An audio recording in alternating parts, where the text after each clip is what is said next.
Imagine arriving in Alexandria more than 2,000 years ago. The city is bright beneath the Egyptian sun, its harbor packed with ships from Greece, Phoenicia, Italy, Cyprus, and lands far beyond the Mediterranean. Above them, the Pharos lighthouse rises over the water. Below it, sailors unload spices, glass, grain, statues, and books. According to a famous ancient story, any scroll found on a ship entering Alexandria could be borrowed by royal officials, copied by scribes, and added to the city's collection. The original might be kept. The owner might receive the copy. Whether every detail of that story is true is hard to prove. But it captures an ambition that was very real. The rulers of Alexandria wanted to gather the knowledge of the known world. This was the Library of Alexandria. Or rather, it was part of a much larger institution of learning, known as the Museion. In later centuries, the library became a symbol of everything humanity had lost: science, poetry, philosophy, history, medicine, and perhaps secrets we can no longer imagine. Most people know one version of its ending: a fire. Flames racing through shelves of papyrus. Julius Caesar. Christian mobs. Arab conquerors. Someone burns the greatest library on earth in a single catastrophic night. It is a powerful image. It is also probably not what happened. The real story is less simple, more uncertain, and perhaps more unsettling.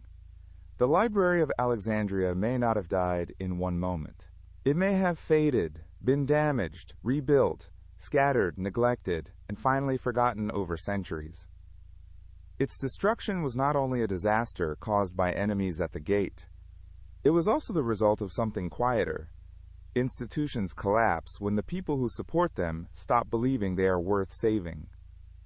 So what was the Library of Alexandria? How much did it really contain? Did Caesar burn it?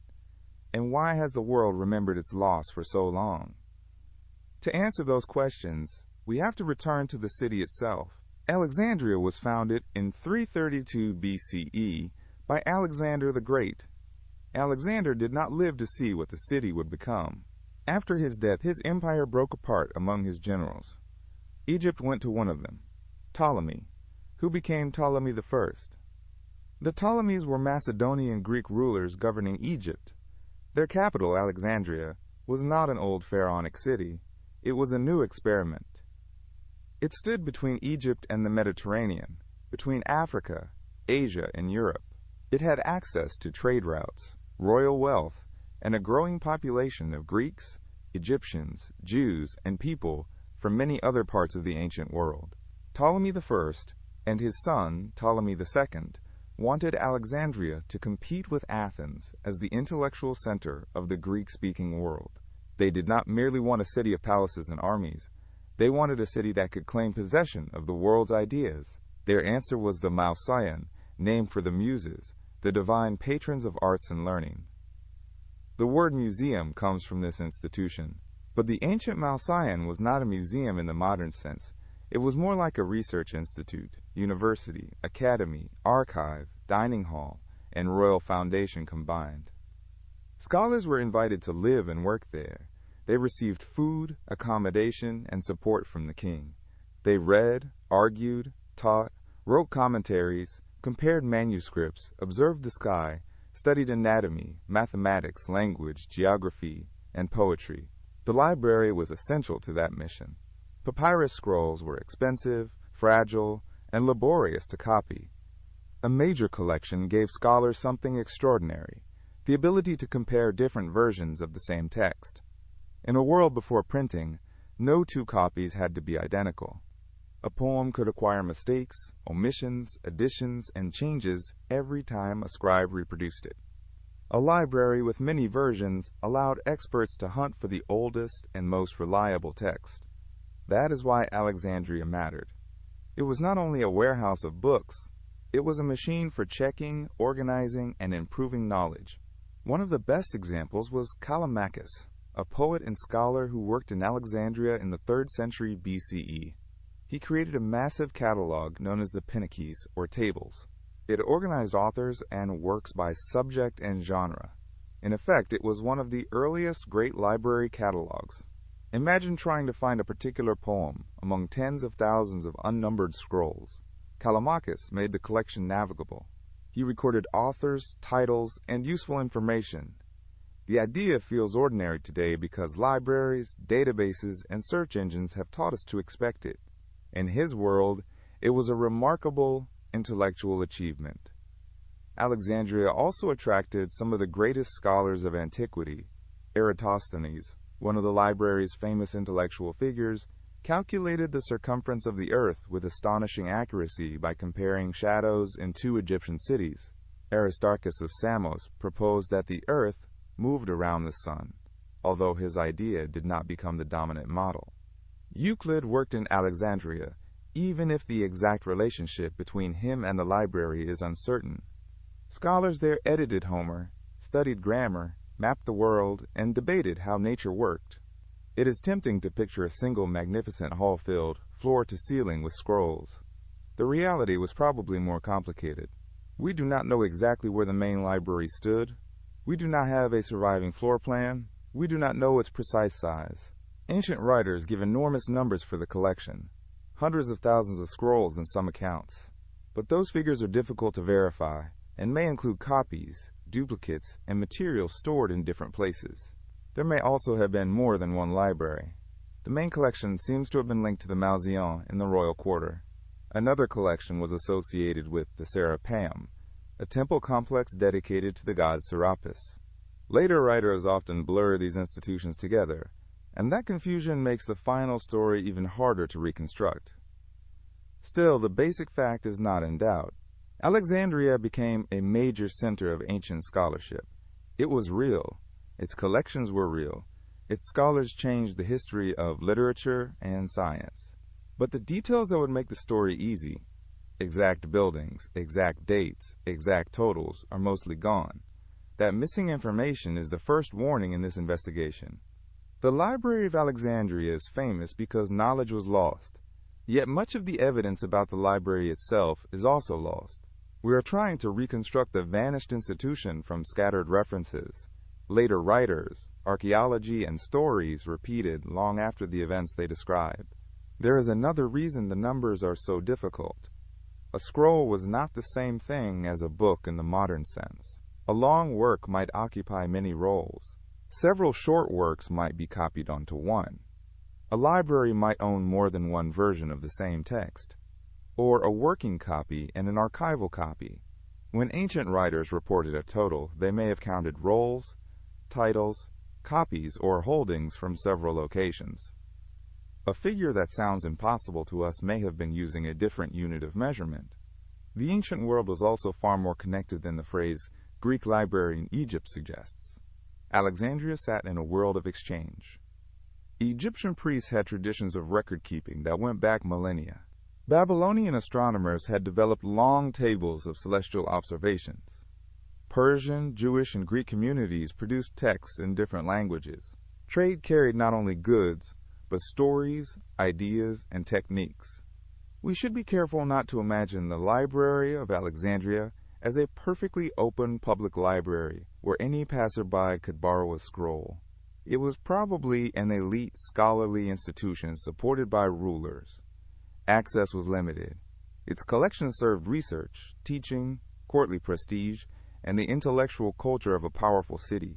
Yet its ambition was still unusually broad. It sought not merely to preserve local records, but to acquire, translate, and compare the writings of many peoples.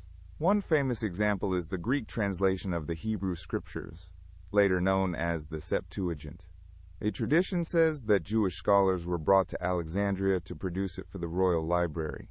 The details are surrounded by legend, but the story reflects something important. Alexandria was a place where texts crossed linguistic and cultural boundaries. It was also a place where scholarship could be competitive. Ancient scholars argued over the correct wording of Homer. They marked doubtful lines. They wrote explanations of rare words and strange customs. They debated authorship. This was not passive reading. It was a form of quality control. The editions of classical works that later generations inherited were shaped in part by this Alexandrian labor. That is why the loss of the library became such a powerful symbol. It was not just a pile of old writing. It represented a method: collect widely, test carefully, organize clearly, and make it possible for the next scholar to begin where the last one stopped. Then came Julius Caesar. In 48 BCE, Caesar was drawn into a civil war in Egypt. Alexandria became a battlefield. Caesar's forces were trapped in the city, and he ordered ships in the harbor burned to prevent them from falling into enemy hands. The fire spread. This is where the legend usually becomes certain. Caesar burned the Library of Alexandria. But historians have a problem. Caesar himself described the campaign without saying that he destroyed the library. Several important writers near the event also do not clearly describe the Great Library burning. Later writers mention the loss of books, sometimes thousands of them during Caesar's fire. But were these books stored in warehouses at the port? Were they part of the library's central collection? Did the blaze reach the Mausoleum? The evidence does not give a final answer. The fire may have destroyed a significant number of scrolls. It may have damaged part of the library's holdings. But there are reasons to think the institution survived in some form. Later sources continue to mention scholars connected to the Mausoleum, and Alexandria remained a center of learning long after Caesar's lifetime. That does not make Caesar innocent. Even a partial loss would have been devastating. A scroll could be unique. A single fire in a storage area might erase works with no surviving copy anywhere else. But the image of one fire instantly ending all Alexandrian learning is too neat for the evidence. The deeper problem was political. The library depended on royal and civic support. The Ptolemaic kingdom ended. Egypt became a Roman province. Alexandria remained important, wealthy, and intellectually active, but the priorities of its rulers changed. A royal institution that had once been a symbol of Ptolemaic prestige no longer had the same place in the political order. Roman emperors did support learning at times, and Alexandria did not become intellectually empty overnight. Physicians, mathematicians, philosophers, and teachers continued to work there. The city retained its status as a major center of the Mediterranean, but continuity is not the same as security. A library requires predictable funding, trained staff, safe buildings, and a stable political environment. These are easy to take for granted when they exist. They become visible only when they fail. The ancient sources give us brief flashes of that changing world. A scholar appears in a dedication. A teacher is named in a biography. A temple is described. A political riot is mentioned. But the records do not provide a neat administrative history of the library. There is no surviving annual report that tells us how many scribes were employed or how many scrolls were restored each year. This absence forces historians to resist confident claims. It also helps explain why the story of one final fire became so attractive. A single catastrophe is easy to picture. A slow decline has no single date, no single villain, and no single dramatic image. Yet gradual loss can be just as final. Libraries do not preserve themselves.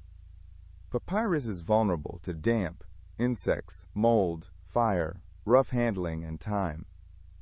A scroll needed to be copied again and again if it was to survive. That required skilled scribes, money, storage, and a reason to care. Every generation had to choose which works were worth copying. This is an uncomfortable truth about the ancient world. Most books did not vanish because someone dramatically burned them. Most vanished because no one copied them before they decayed. Over the centuries, Alexandria suffered wars and instability. In the 3rd century CE, the city was caught in conflicts connected to the Roman Empire. The Emperor Aurelian fought to retake Egypt from the ruler Zenobia of Palmyra. Fighting damaged parts of Alexandria, including the royal quarter, according to later accounts. Some writers have suggested that this could have destroyed what remained of the original library. But again, the direct evidence is weak. We cannot point to a source and say with confidence, "This is the day the library died." By this stage, the old Mausoleum was likely already changing. Institutions can continue to exist by name, while becoming something very different in practice. A title remains. A building remains. A few scholars remain. But the money, the collection, and the original purpose have diminished. The next major event concerns the Serapeum. In the late 4th century CE, the Roman Empire was changing rapidly. Christianity had become powerful within imperial politics. In Alexandria, religious tensions were intense. Pagan temples, Christian communities, philosophers, and rival groups existed in the same city, often uneasily. In 391 CE, after a conflict in Alexandria, the Serapeum was destroyed. Ancient Christian writers describe the destruction of the temple. Later traditions connect this event to the loss of a library there. It is possible that books associated with the Serapeum were destroyed. But even here, certainty slips away. We do not know exactly what collection remained there by that point. We do not know whether it was a major successor to the original library, a smaller branch, or something different. What we can say is that the destruction of the Serapeum became part of the larger story of Alexandria's intellectual transformation. Then there is the final, most politically charged suspect, the Arab conquest of Alexandria in the 7th century. A famous later story claims that the Muslim conqueror Amr ibn al-As asked the Caliph Omar what to do with the library's books. Supposedly, Omar replied that if the books agreed with the Quran, they were unnecessary. If they disagreed, they were dangerous. The scrolls were then said to have been used as fuel for bathhouses. It is a dramatic story. It is also almost certainly a later legend. The tale does not appear in sources close to the conquest. It emerges centuries afterward, and historians have long noted the problems with it. By the time of the Arab conquest, the original Great Library had probably not existed as a great active institution for generations. The story says more about later political and religious arguments than it does about what happened in 7th century Alexandria. This matters because the Library of Alexandria has often been used as a weapon in debates about civilization, religion, and blame. Different eras have wanted a single villain: Caesar, Christians, Muslims, invaders, emperors. Each version provides a simple moral lesson. History is rarely that cooperative. The more honest conclusion is that Alexandria's collections were vulnerable for a very long time. Some books may have burned in Caesar's fire. Some may have been lost in later wars. Some may have disappeared when the Serapeum was destroyed. Many more may have rotted, been dispersed, or simply stopped being copied. The library's end was not necessarily one disaster. It may have been a sequence of losses spread across hundreds of years. There is a useful comparison in the way ancient texts survived elsewhere. A work might begin as a Greek papyrus roll, be copied onto parchment in a Byzantine monastery, translated into Syriac or Arabic, studied by scholars in Baghdad or Cordoba, translated into Latin, and printed centuries later in Europe. Each step depended on people deciding the work mattered. If one link failed, the text could vanish. Sometimes a text survives in an unexpected form. A later author quotes a few sentences from a lost book. A damaged papyrus emerges from Egyptian sand. A manuscript is scraped clean and reused, leaving faint traces of earlier writing beneath a new text. Modern imaging can sometimes recover those ghostly words. These discoveries remind us that the ancient record is not entirely silent, but they also show how much of it has become accidental, partial, and fragile.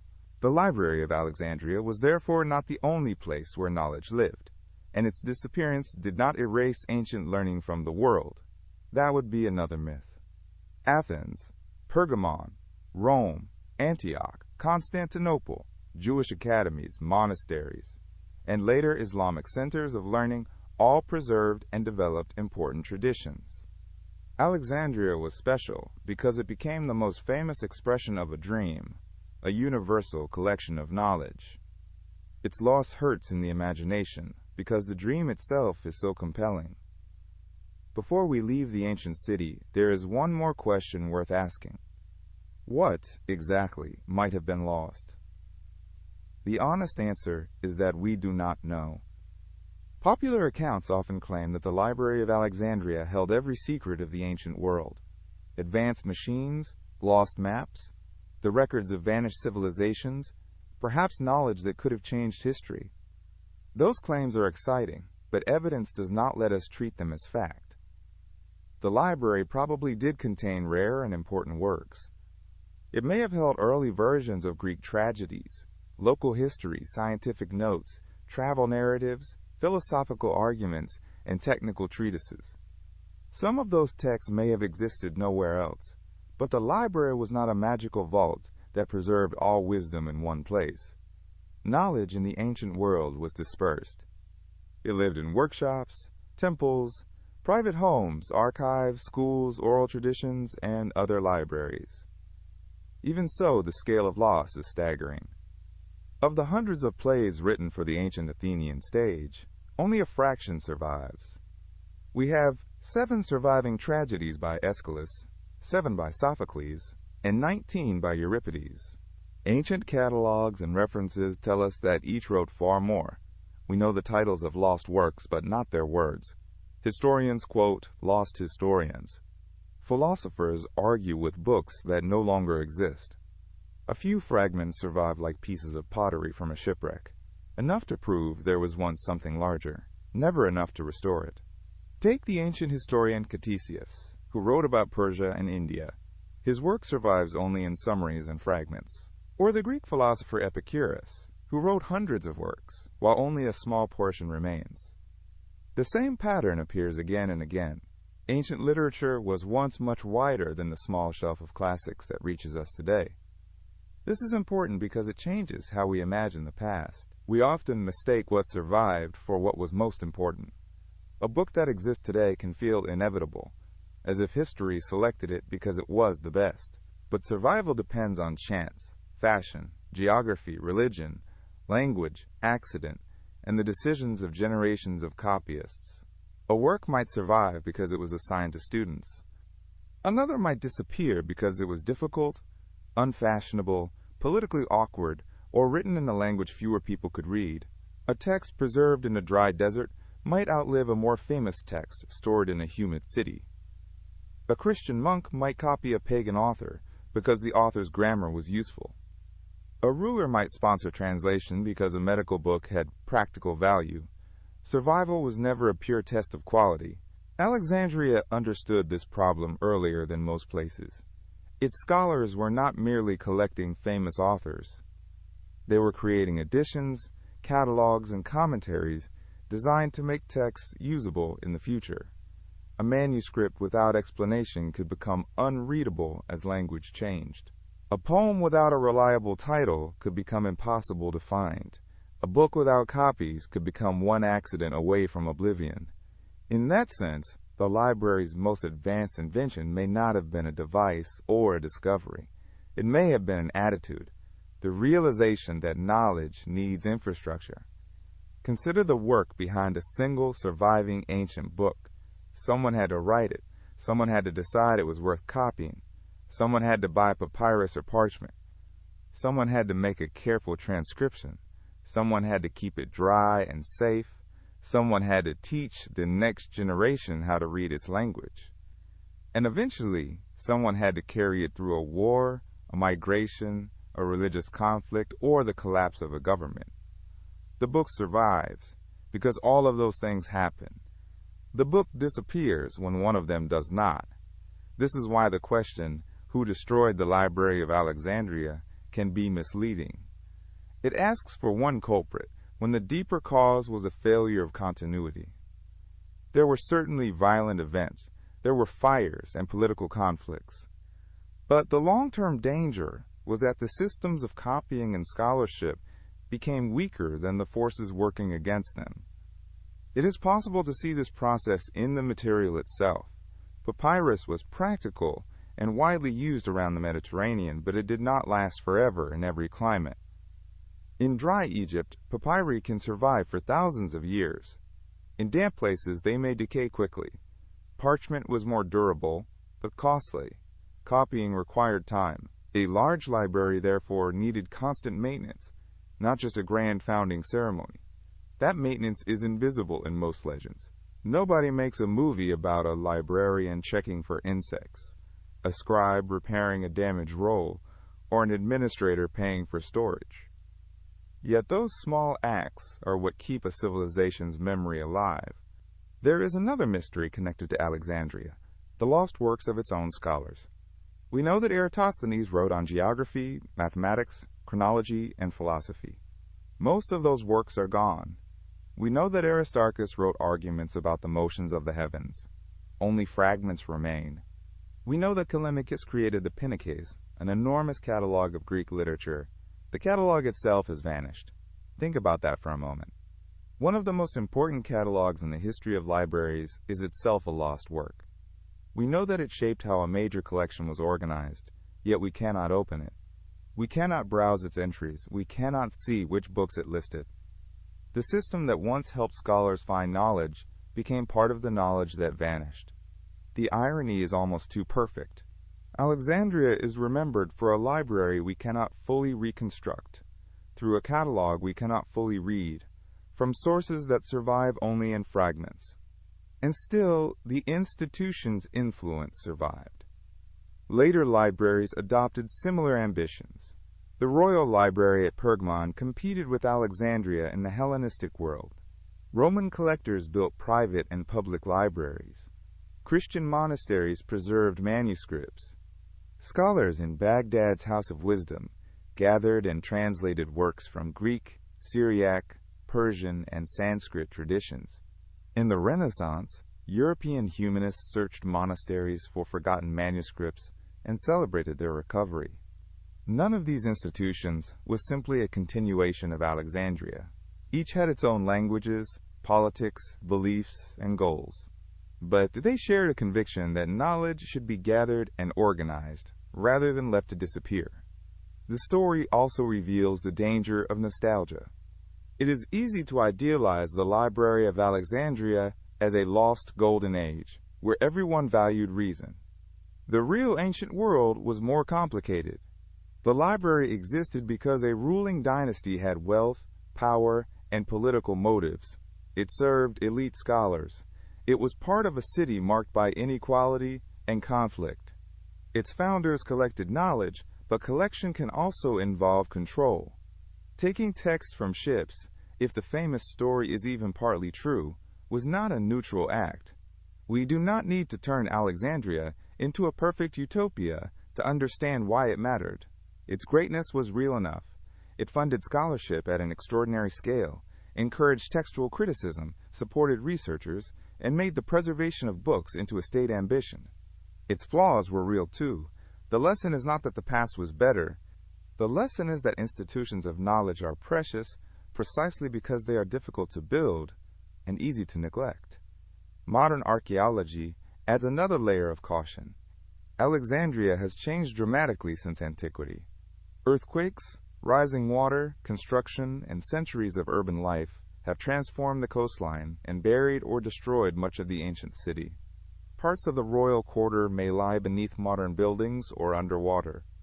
Archaeologists have found remarkable remains around ancient Alexandria, but they have not discovered a clear, unquestionable set of ruins that can be labeled the Great Library. That absence frustrates people, but it should not surprise us. Ancient institutions were not always monumental in the way we imagine. A library was partly rooms and shelves, but it was also a living practice.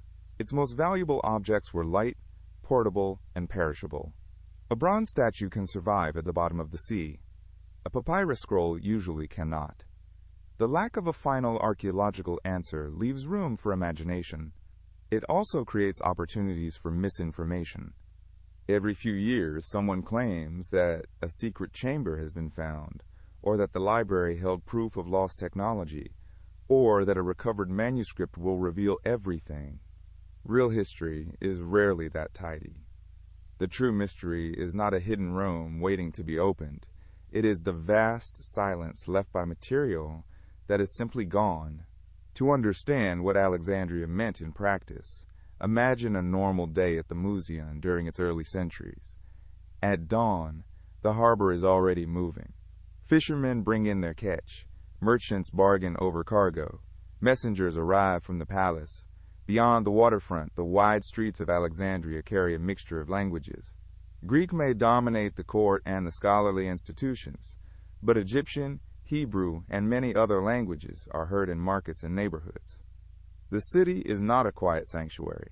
It is noisy, commercial, political, and alive. Inside the scholarly quarter, a visitor might find teachers speaking to students under a colonnade. In another room, a scribe carefully copies a roll. Nearby, a scholar compares two versions of a poem, looking for a line that seems to have been changed by an earlier copyist. In a dining hall, researchers argue about grammar, anatomy, or the shape of the earth. The image is partly a reconstruction. We do not have a time machine, and our ancient sources are incomplete, but we know enough to see the broad outlines. The Mauseion was supported by the state. Its members could receive a salary and meals. That gave them something unusual: time. They could devote themselves to research in a way that most people in the ancient world could not. Time was one of the library's hidden treasures. A scholar could spend years tracing a word through old poems. A mathematician could refine an argument. A physician could compare observations. A librarian could build a catalog. The result was not always a single breakthrough. Often it was accumulated precision. Eratosthenes offers a perfect example. He is sometimes remembered for a famous calculation: the circumference of the earth. The story goes that he learned that at noon on the summer solstice, the sun shone directly down a deep well in Syene, far south of Alexandria. In Alexandria at the same time, vertical objects cast a shadow. By measuring the angle of the shadow and estimating the distance between the two cities, he calculated the size of the earth. The exact details are debated, and the surviving story was written later, but the method is extraordinary. Eratosthenes did not need to travel around the globe. He used geometry, observation, and the idea that the sun's rays arrived nearly parallel. His result was remarkably close to the true circumference. This is often presented as a story about individual genius. It is also a story about institutions. A calculation like that belongs in a world where measurement, geography, mathematics, travel reports, and written records can be brought together. Alexandria provided an environment where those things could meet. The same is true of the scholars who worked on Homer. To modern readers, editing an ancient poem may sound less dramatic than measuring the earth, but it required formidable skill. Homeric epics had circulated orally and in written copies for centuries. Different manuscripts could contain different lines.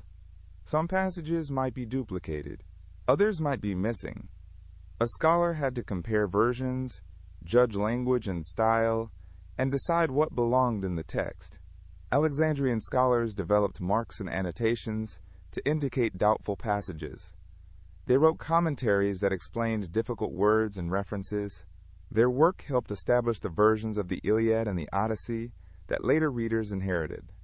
Without that kind of textual criticism, much of ancient literature would be even more unstable than it already is. The library also shows that the word science can be misleading when applied to the ancient world. There were no modern universities with separate departments. Mathematics, astronomy, geography, philosophy, poetry, medicine, and linguistics overlapped. A person who studied the stars might also write poetry. A geographer might calculate distances, read travel accounts, and discuss philosophy. The boundaries were different, but the desire to test and organize ideas was very real. One of the most important jobs in such a world was translation. A text in one language was invisible to anyone who could not read it. Translation created new audiences, but it also involved interpretation. Translators had to choose words, explain concepts, and sometimes invent new vocabulary. Alexandria's multilingual setting made it a natural place for this work. The city also relied on workers whose names rarely survive. Scribes copied texts. Artisans prepared papyrus. Teachers trained students. Sailors carried books. Officials acquired them. Servants maintained buildings. The library's famous scholars stood on a foundation of labor that history usually leaves anonymous, that anonymity matters. We like to imagine that knowledge is produced by a few great minds, but a library is proof that knowledge is collective. Even the most brilliant author depends on readers, critics, copyists, and institutions.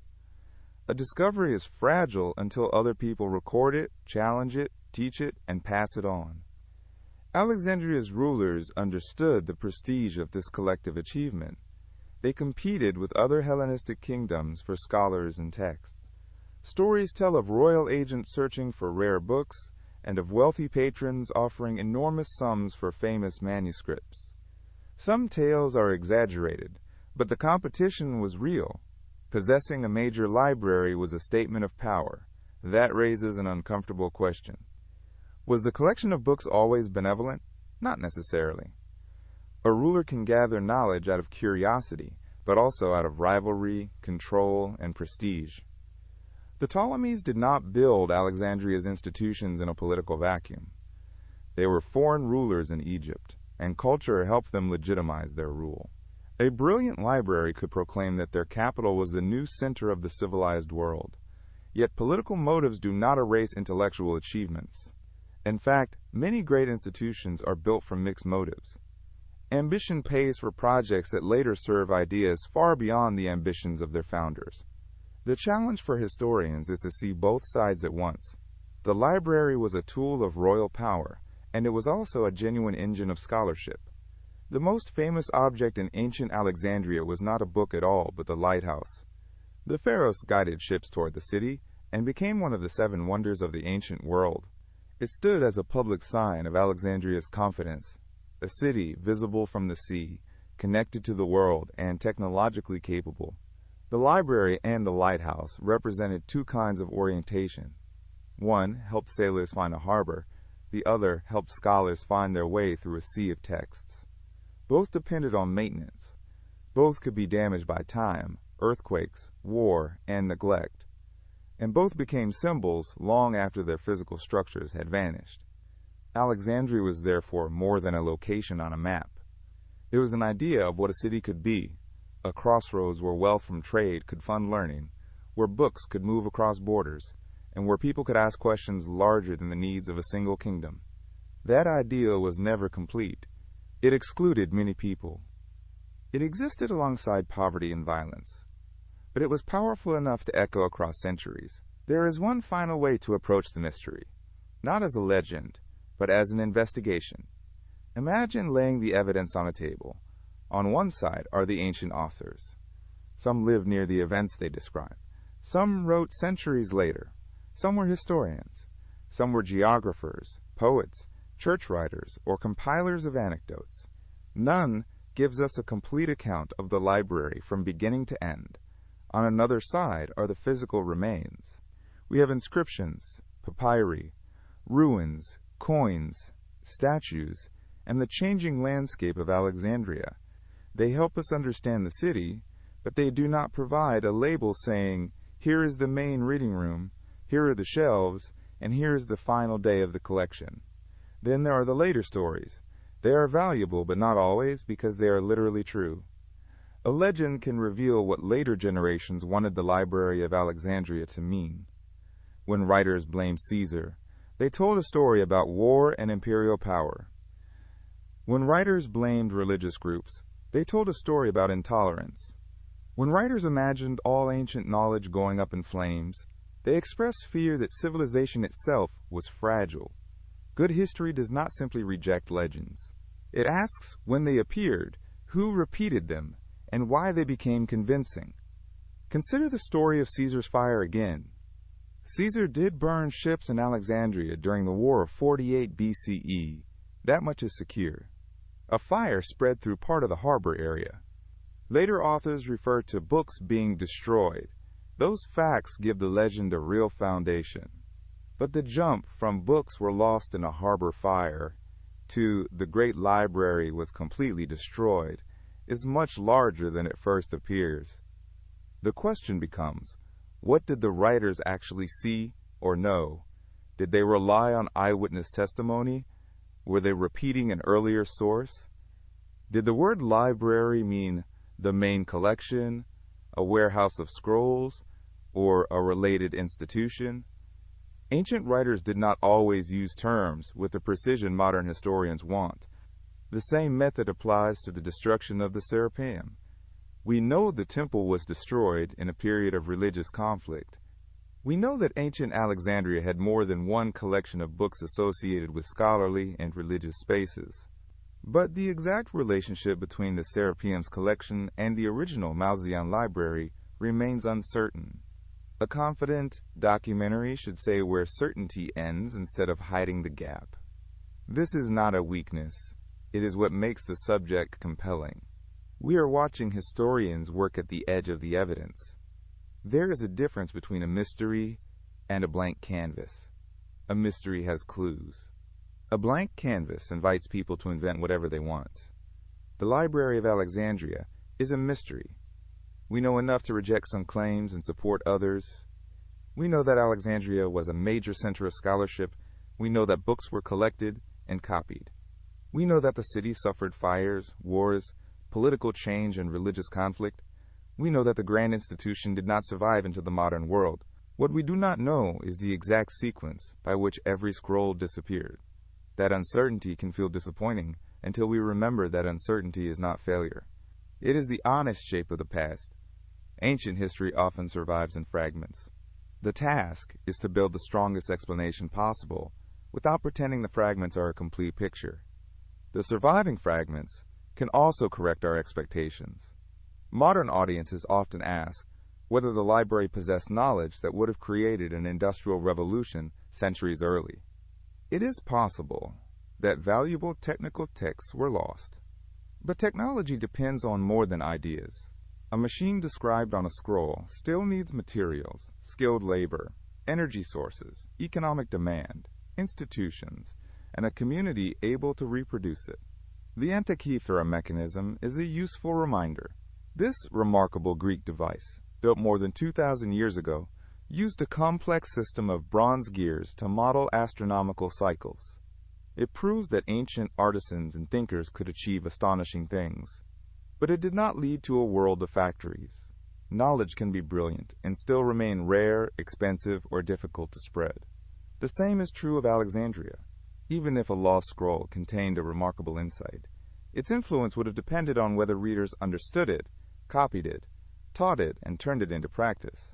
The tragedy of lost knowledge is not only that ideas disappear, it is that the communities needed to sustain those ideas can disappear too. This gives the library's story a more human scale. Instead of imagining one impossible archive containing every answer, imagine thousands of fragile threads.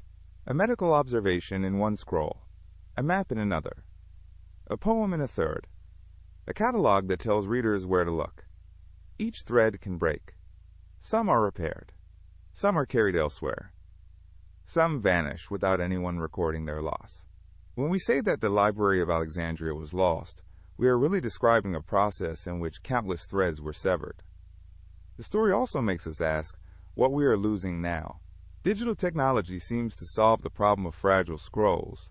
We can make 1 million copies of a file in seconds. But abundance brings different risks. A photograph stored on an obsolete disk may be inaccessible. A website can disappear overnight. A company can shut down a service. A password can be forgotten. A digital archive can exist in theory while remaining unreadable in practice. Modern preservation experts know this. They make redundant copies, use open formats, migrate files, maintain catalogs, and store materials in different places. These are not glamorous tasks. They are the digital descendants of Alexandrian scribes copying an aging roll before it crumbles. The comparison should make us humble. We have more information than any earlier civilization, but we are not automatically better at preserving it. The volume of data can itself become a problem. If nobody can find, verify, or interpret a record, it may be almost as lost as a burned scroll. Alexandria's answer was organization. Callimachus did not merely celebrate the collection. He made a system for navigating it. In the modern world, search tools and catalogs serve the same purpose. Preservation without access is incomplete. A record that exists but cannot be discovered might as well be buried. This is one reason the Library of Alexandria remains emotionally powerful. It is not only about the past. It is about the fear that everything we value may be more fragile than it looks.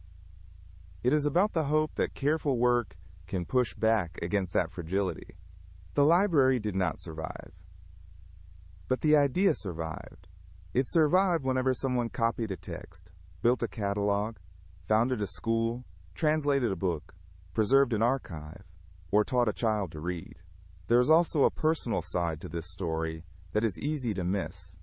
Every lost text once had a reader. Someone may have unrolled a history at a table in Alexandria and learned about a city that no longer exists. Someone may have copied a poem by lamplight. Someone may have argued over a mathematical diagram, laughed at a comedy, or searched a medical treatise for an answer. For them, the library was not a legend. It was a working place full of ordinary routines. When that world faded, the loss was not experienced all at once. A scholar might notice that fewer new copies were being made. A teacher might find that a familiar text was no longer available. A building might become less well maintained. A collection might be moved to a smaller room. A war might interrupt a line of copying. No single person needed to announce that the age of the library was over. That is how many cultural losses happen. They arrive gradually enough that people living through them may not recognize the scale until it is too late. The story challenges another comforting idea, that important knowledge is always protected because it is important. It is not. Importance is decided again and again by the people with the resources to preserve something. A rare book can be invaluable and still be discarded. A vulnerable archive can be historically essential and still receive no funding. A language can carry centuries of memory and still lose speakers. Alexandria's library was famous, wealthy, and connected to rulers. If even that institution could disappear, no archive is safe, merely because it is prestigious. But the opposite is also true. Knowledge can survive in places that seem small or unlikely. A manuscript copied in a remote monastery may outlive a grand collection in a capital city. A text preserved by a minority community may become the only surviving witness to an ancient tradition. A fragment pulled from the sand may restore a voice that had been silent for 2,000 years. This is why historians are cautious about declaring any story finished. New evidence can change what we know. Papyri continue to be discovered and read. Underwater archaeology continues to reveal parts of ancient Alexandria's harbor. Digital imaging reveals writing on damaged manuscripts that human eyes cannot easily see. None of these discoveries is likely to produce a complete inventory of the Great Library. But each can make the ancient world a little less silent. The modern Bibliotheca Alexandrina understands this tension between loss and recovery. Opened in 2002, it is a contemporary library and cultural institution inspired by the memory of the ancient city. Its architecture faces the Mediterranean like a tilted disk of sunlight. It does not claim to stand exactly where the old library stood, and it cannot replace the scrolls that are gone. Its purpose is different and more realistic, to create a new place where knowledge is shared across borders. That response is more meaningful than an attempt to rebuild a legend.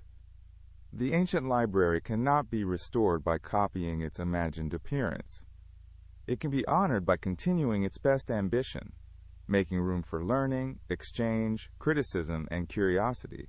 Perhaps that is why people keep returning to Alexandria. The story offers both grief and a challenge. It tells us that even the greatest collections can vanish. But it also tells us that the work of preserving knowledge never truly ends. Each generation inherits incomplete records. Each generation decides what to copy, translate, store, catalog, and teach. For the people of ancient Alexandria, a scroll was not just an object. It was a voice traveling through time. The reader opened it and met someone who might have lived centuries earlier. When a scroll was copied, that voice received another chance to be heard. We do the same thing today. We preserve books, recordings, films, letters, websites, photographs, languages, and data because we want people we will never meet to know what we knew. We create archives as messages to the future. The Library of Alexandria is the most famous lost archive because it makes that desire visible. It reminds us that memory is not a natural resource, it is a craft. And craft requires patience. It requires institutions. It requires people who are willing to care for things that may not bring an immediate reward. A librarian preserving a document, a teacher explaining a difficult text, an archivist naming a file correctly, a translator finding the right word. These acts can seem small. Together, they are civilization defending itself against forgetting. The old story of a single fire is unforgettable because flames are dramatic. But the real story may be more useful. The library was vulnerable long before its final traces disappeared. It depended on care. When care became uncertain, loss followed. That is not only a warning, it is also a form of hope. If neglect can destroy knowledge, attention can protect it. And that is why its story still feels modern. We often imagine information as permanent. We store documents in clouds, on hard drives, on servers, in backups, and in devices so small they fit in a pocket. But every form of storage depends on systems that must be maintained. Files become unreadable, formats become obsolete, servers fail, archives lose funding. Records vanish when nobody migrates them to the next technology. The Library of Alexandria was not simply a building that burned. It was a network. Rulers, scholars, scribes, money, space, catalogs, papyrus, ships, and readers. When that network weakened, the knowledge inside it became fragile. It is also worth remembering that not every ancient work was lost. A surprising amount survived through copying in other cities and languages. Greek texts passed through Roman, Byzantine, Syriac, Arabic, Latin, Armenian, and later European scholarly traditions. The survival of ancient knowledge was not a single chain leading out of Alexandria. It was a web of people in many places, preserving what they considered valuable. But the losses were still enormous. We know of many Greek plays, histories, philosophical dialogues, scientific treatises, and poems only by title or fragment. Some authors survive through a few quotations. Others have vanished so completely that we do not even know they existed. This is why the library has become more than an archaeological question. It is a symbol of all the voices that are no longer available to us. What did the library really hold? We cannot know. Maybe it contained a scientific observation that would astonish us. Maybe it contained a lost history of Egypt, Persia, India, or Africa. Maybe it contained early copies of works that we now know only in damaged form. Or maybe the most important things it held were not hidden secrets at all, but the everyday materials of a scholarly civilization. Better copies of familiar texts, commentaries, dictionaries, catalogs, maps, and arguments. That may sound less romantic, but it is more impressive. Civilization is not protected by a single miraculous book. It is protected by the slow, repeated work of people who copy, sort, compare, teach, repair, and remember. The library's greatest legacy may therefore be its idea. Alexandria imagined that knowledge from different cultures could be collected, studied, and made available to scholars. It treated books as something worth crossing borders for.